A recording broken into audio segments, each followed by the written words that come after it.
வயதான காலத்துல படுக்கிறதுக்கு இடம் இருக்காது. உட்கார முடியாது, நிக்க முடியாது. ஆனா, இருந்த இடத்துலேருந்தே சில நேரத்துல உணவுகள் வந்து குவியும். அப்படியாப்பட்ட சக்தி யாருக்கு இருக்கு அப்படின்னா, சித்தர்களுக்கு உண்டு. சித்தர்கள் நெனச்சாங்கன்னா, "எனக்கு இன்னைக்கு தண்ணி வேணும் இப்போ" அப்படின்னு நெனச்சா, முகம் தெரியாத ஆட்கள் வந்து தண்ணி குடுத்துட்டு போவாங்களாம். சாப்பாடு வேணும்னு நெனச்சா, சாப்பாடு வந்து சேருமாம். ஒரு நாளைக்கு 4 சாப்பாடு, 5 சாப்பாடுன்னு எதுவுமே தேடி போக வேண்டாம். இருந்த இடத்துலேருந்தே வந்துரும். இதான் சித்தர்களுடைய நிலை.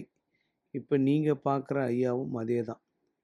சென்னையில பிளாட்பாரத்தில தான் படுப்பாரு. இவருக்கு தண்ணி பாட்டில்லேருந்து, சாப்பாட்லேருந்து யாரோ ஒருத்தர் கொண்டு வந்து தருவாங்களாம்.